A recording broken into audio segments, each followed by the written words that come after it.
In this video here, we're going to take a look at bubble sorts. Now, a bubble sort allows us to sort an unordered list into alphabetical or numerical order. And we can also sort unordered lists by using a quick sort, which we will cover in more detail within the next video. So for now, don't really worry about that, but just so you're aware, then we can also sort an unordered list into alphabetical or numerical order by this alternative here known as a quick sort. Okay, but like I said, we'll cover that in more detail within the next video. And it may be obvious here, but just in case then, lists can be sorted into both ascending or descending order. And a question might ask you for either of those. So just so you're aware then, you might be asked to sort it by ascending or descending order. So the main question here, how does a bubble sort work? So what we do here then is we simply compare adjacent items in a list. Now, if they are in order, that's perfect, right? We just simply leave them. However, if they are not in order, we swap them. And the list is in order when a pass is completed without any swaps. And as the bubble sort develops here, you may find it helpful to consider the original list being divided or split into a working list where we are making the comparisons and a sorted list containing the items in their final position.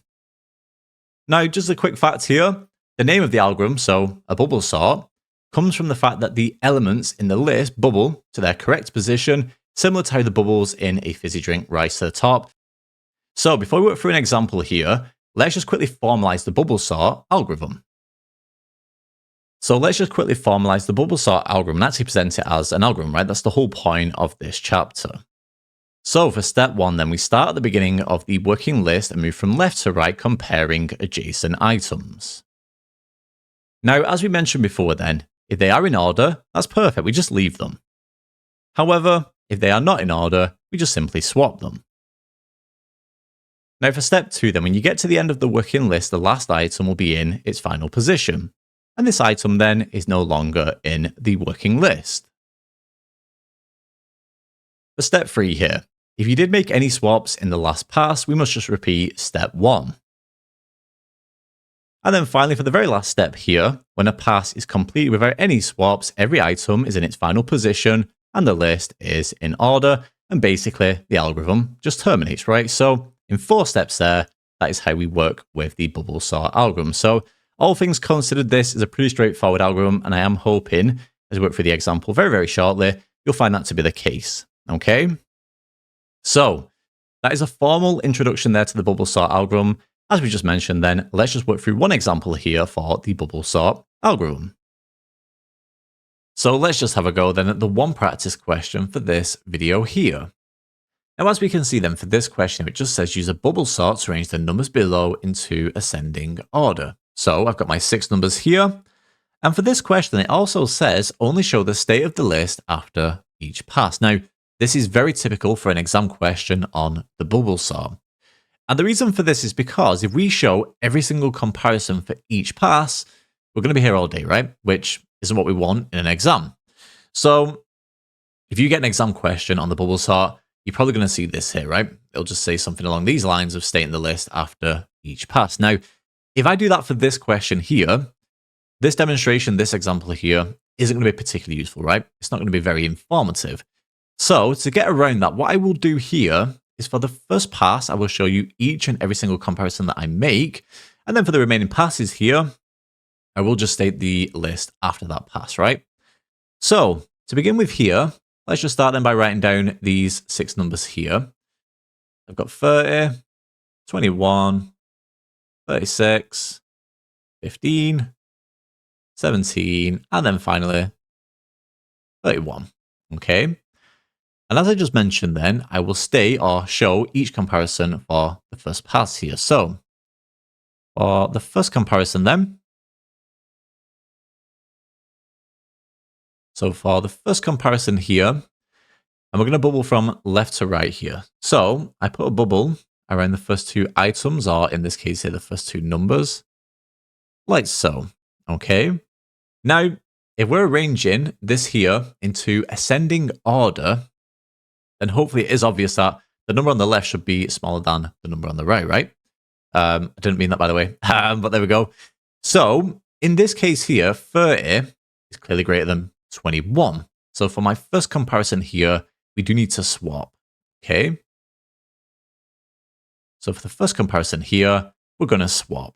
So my new list now is going to be 21, because we swap these two numbers here, and then get 30, 36, 15, 17, and 31.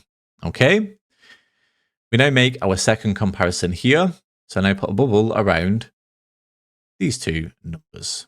Okay, so 30 and 36. Okay, so for the second comparison here, again, I'm going to write this down as I go.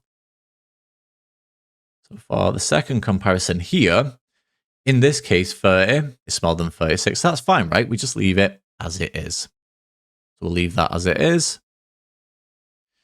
So my new list now is going to be 21, 30, 36, 15, 17, and finally 31. So for the third comparison here, what will we do?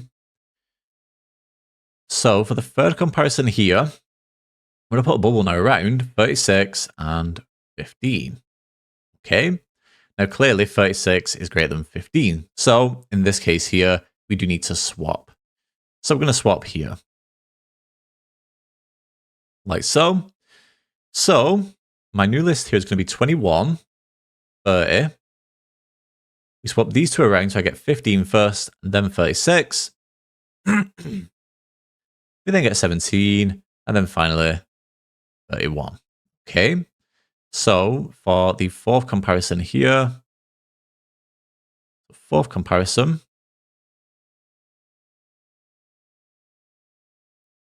what do we do here? So I now put a bubble around these two numbers, so 36 and 17, like so. There we go. Now clearly 36 is bigger than 17, right? So in this case here, again, we're going to swap. So we swap. So swap these two numbers around. So I get 21, 30, 15. Swap these two around, so I get 17 and 36, and then finally 31. Okay. Now we arrive at the final comparison then for the first pass here. So for the fifth comparison, we put a bubble around the final two numbers. That's these two numbers here. So 36 and 31. And again, it should be obvious here that we do need to swap these two numbers, right? 36 is larger than 31.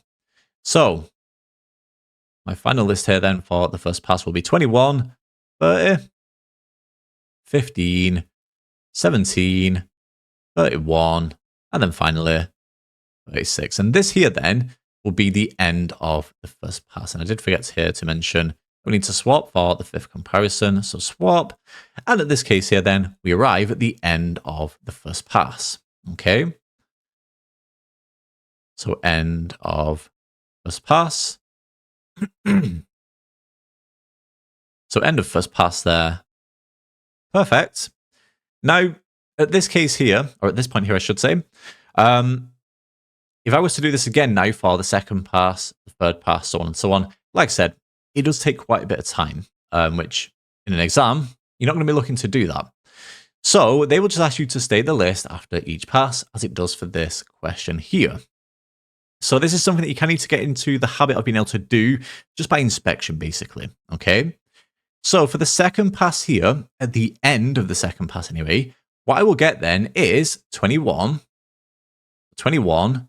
15, 17, 30, 31, and 36. And this here then will be what we get at the end of the second pass. So this here is for the end of the second pass.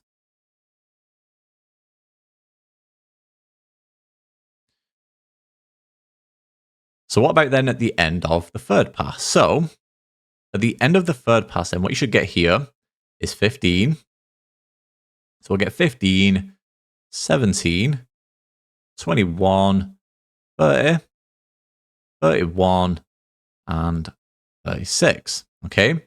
This list here is what we'd get at the end of the third pass. So this here is the end of the third pass. Okay.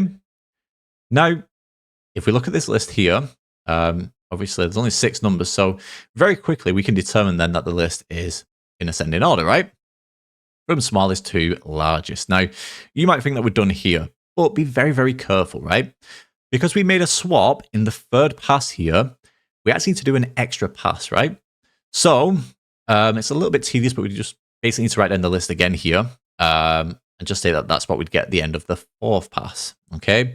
Like I said, a little bit tedious, but unfortunately, it's just the very nature of decision maths. As you can tell, I'm not much of a fan of decision maths, but if we have to learn it, we have to learn it. So that's just the way it is. So let's just write down the list one more time here. So 15, 17, 21, 30, 31, and then finally 36. Okay, perfect. And this here then is what we get at the end of the fourth pass. Okay. So I was making a note here then, just so it's clear why we've done this. So we made a pass. Oh, sorry, we made a swap, I should say. We made a swap in the third pass. Okay. So we made a swap in the third pass. What that means then is we do require an extra pass. Okay. And there we have it. So once you arrive at this list here, this is the numbers sorted into ascending order by the bubble sort. Okay. And there we have it then. So therefore, correct order. The correct order is, so we get 15, 17, 21, 30, 31, and then finally 36. Okay. And there we have it. Perfect. So that gives us the solution to the one practice question for this video here. And that brings us to the end then of this video here on the bubble sort.